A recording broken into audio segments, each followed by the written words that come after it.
Do you know how you know a team has become a really big team in African football? It's not beating 10 people in a row, outplaying them, just sweeping them off the pitch. Because I've long said that African football is not necessarily about looking pretty, but it's more about getting the moments, looking the moments in the eye, and taking them. That's all that matters. You think about the Ahly teams that have won Champions League upon Champions League, winning games late. You think about the Pirates teams that have won cup after cup after cup, knowing that all we need to do is hold our nerve until the end of the game. But you know what the really big teams do? The really big teams have the ability to take the pressure of a game and put it onto the smaller side. They understand that at some point those guys are going to crack if we hold our nerve, and the opportunity will present itself. You think about Sundowns playing Ahly with the poise last season, where 88 minutes, a defender slips, a goal is scored. This is what Bafana Bafana has become so great at, and this is what I think is the greatest lesson that Hugo Broos has taught us about African football, because when we look at that game, it wasn't a good game. There were plenty of problems across the pitch for that Bafana team, but they just needed the composure to ride a couple of storms and they get through. Now, when we look at that game, the starting lineup was going to tell you exactly what was going to happen in that game. I was live and I said in the beginning that there were going to be some points where Angola could take advantage. So we'll start off with the midfield. I want to start in the middle, the center of the park. A lot of people were shocked that Yaya Tole was picked. A lot of people were shocked that Yaya Tole was playing over Umbata. But guys, just a year ago, we saw those two playing with each other. And what was the takeaway? The takeaway was that the double six position, the double pivot position in Hugo Broos's team is not to play the ball up. It's not to turn and play flashy passes in and connect with your 10. We didn't do that in the last AFCON. It's basically there to stand guard, and to allow the defense to play the 1-2. You play the ball, you play it back, we hit it long. And what was interesting about this game is that you see Umbogazi getting paired with Ungezana. And for me, the first thing that rang out to me was that, oh, Mbogazi is in this team, which probably means, if you've watched Pirates, he plays this long ball, this long diagonal, which probably means that Hugo Broos, the twist that he's going to make on this game is that that ball is going to be going wide. Now, we keep watching that wide motion. And Angola, I guess, clearly were ready for this because they knew how to pressure him in the right spots so that that wide ball sort of gets lost. It's not as direct. It doesn't go to the player. They kept falling towards Angola. And I'm not sure if it's a Mbogazi issue or a system issue, but they kept doing that. They even tried it with Ngezana on the other side.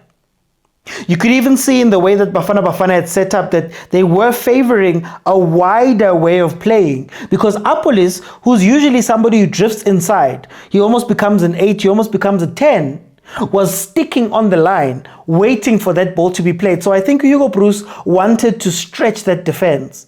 Now, why that's different is also in the personnel that he chose.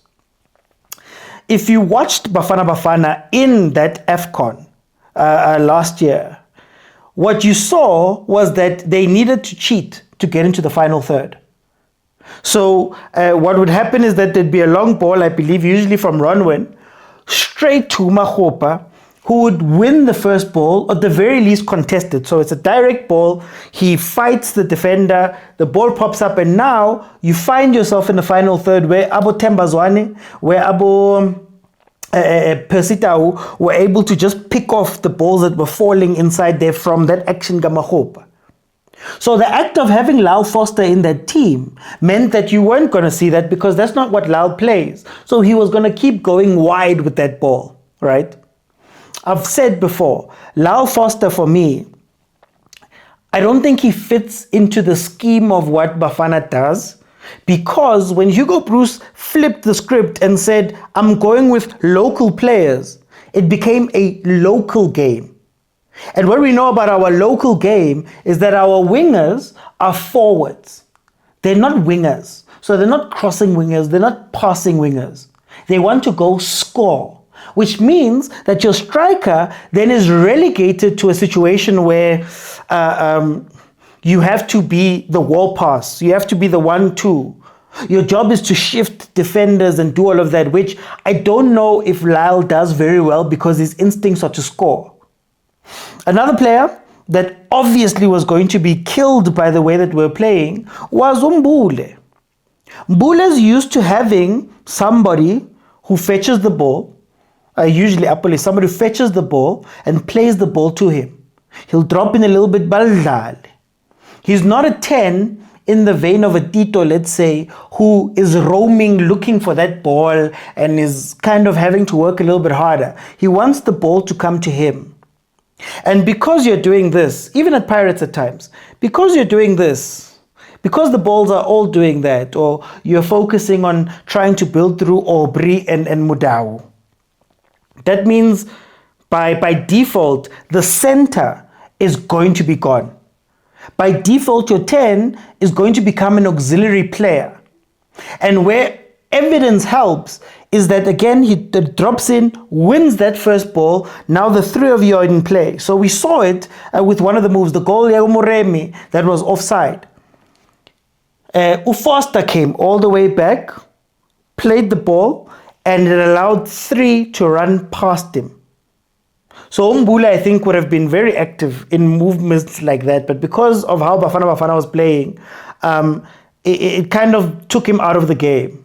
Even Foster, to that degree, it kind of took him out of the game because he didn't have the supply, but he also didn't have transitions because for some reason, Bafana Bafana was very slow in getting that ball out.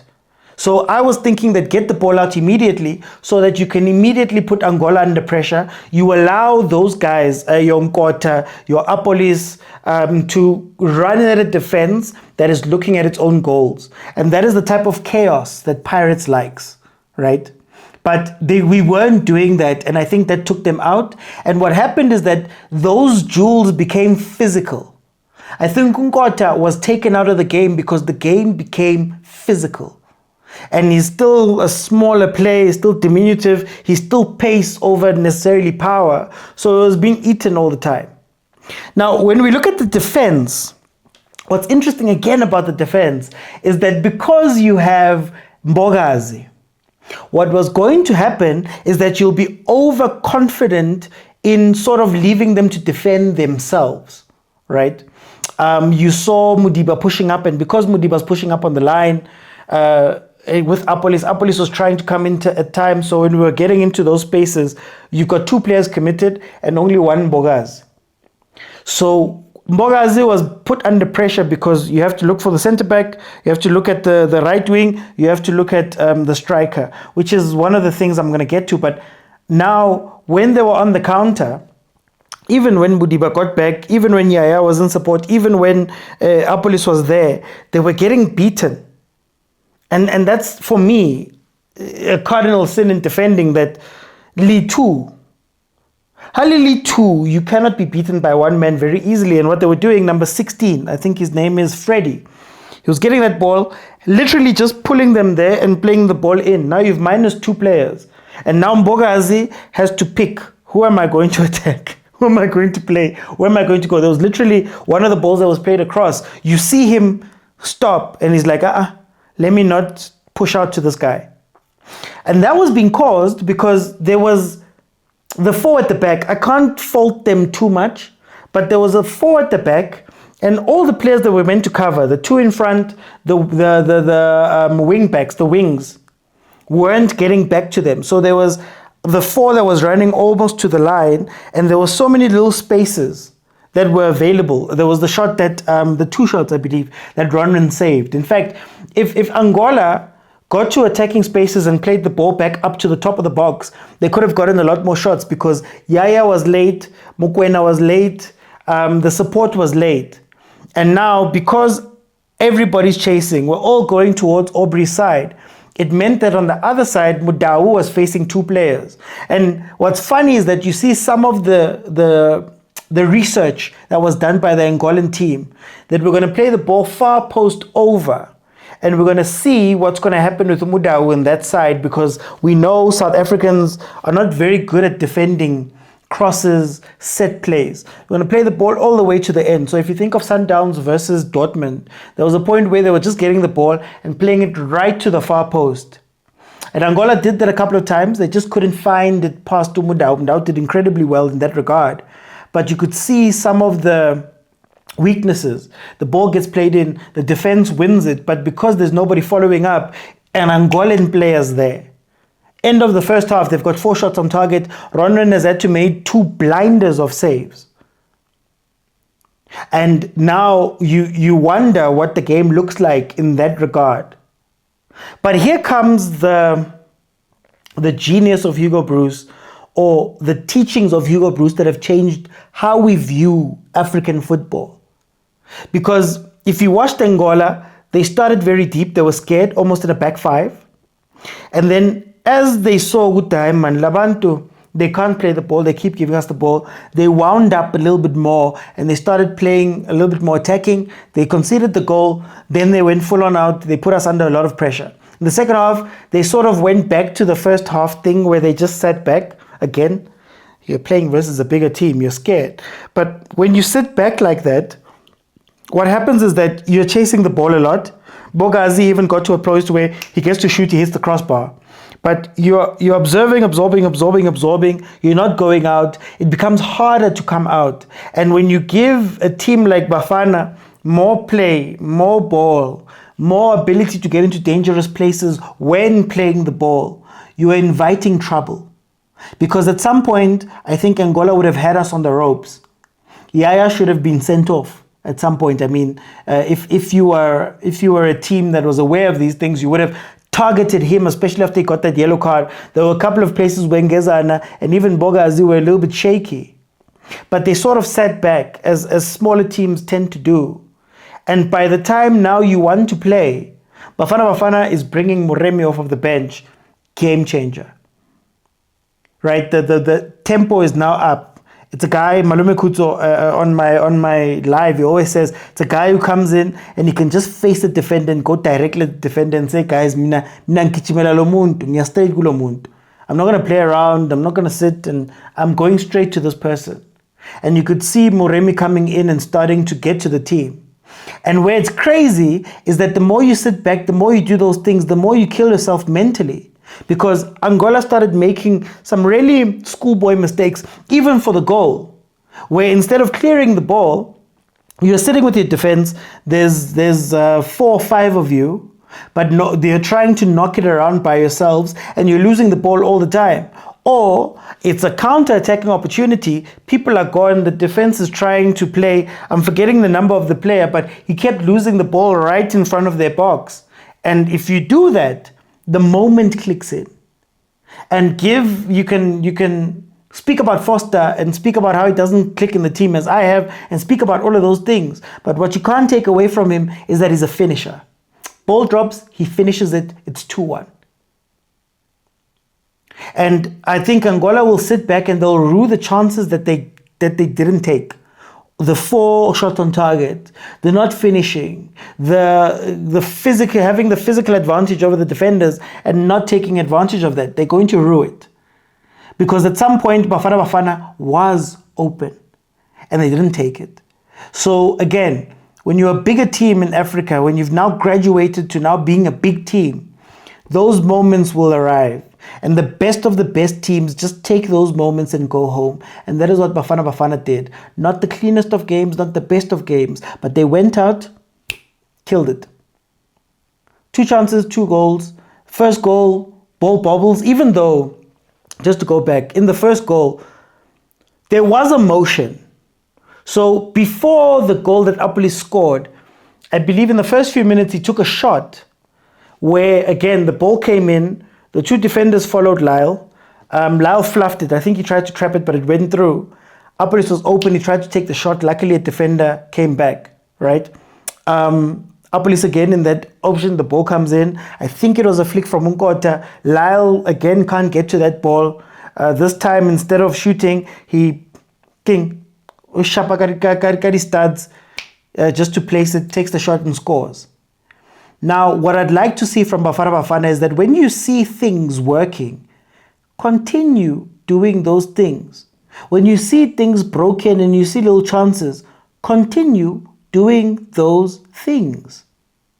So that motion, where now you're seeing that the defenders are following Lyle, why not play that a little bit more? There was even a point where Lyle got a header from Mutebza playing a ball in, one of the few balls into Lyle, but he played a ball into Lyle. There was a header. I think it just went wide or something like that. But you see there's a gap. Do it more. You see that the defenders are following Lyle. Play the ball towards the end so that Apolis gets the ball more often. You score a goal through Muremi. Simple movement. You get the ball. You play the ball directly to your striker, who's coming back in. He plays the 1-2. You play the ball through to the runners because you see the defense is following this guy. There's a run in. There's a game that I did, Pirates, where they were doing that a lot when I was explaining Machupa's role. Do those things a little bit more. And as much as we're a big team and we're winning these games, we need to try and make it as easy as possible.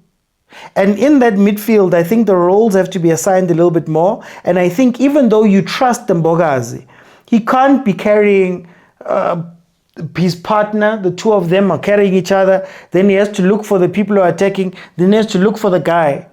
There's a reason why Mbogazi looks so great with Makaula in the pitch, and why they struggled a little bit with Unduli, for example, where Paris looked a bit shaky. You missed that little bit of protection, and that's where Yaya was a little bit a step off, and maybe it's an injury thing, but it was a step off of the game, and I think that put the defense under a lot of pressure. At some point in Elite Tibang, they were just shooting, they were just kicking the ball out and kicking the ball up, and they were under a lot of pressure. So I think they need to work on that to say, if we're still going to have Aubrey pushing up and we're not going to play Ndamane there, if you're going to still have an Aubrey pushing up, if you're still going to have Umdao pushing up, you cannot leave these two alone because they're also overly aggressive, right? And in this tournament, it's not one of those tournaments where UTLP is going to be able to outmuscle every single player that he plays against. In this tournament, you're going to face power, pace, physicality to the nth degree. It's Africa. And if he has to look after a striker and look after this and look after that person, at some point that's pressure that's going to break, right? So that's what we have to look out for. Cover the defense.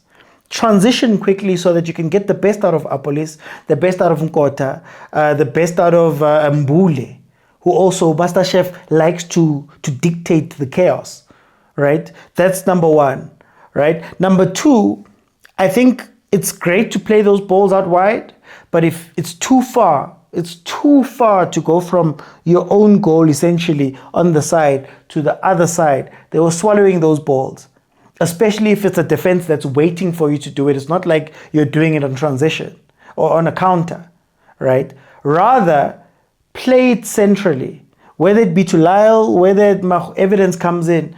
Play it centrally because that's how you're going to have to cheat it. That midfield is not going to play the ball up.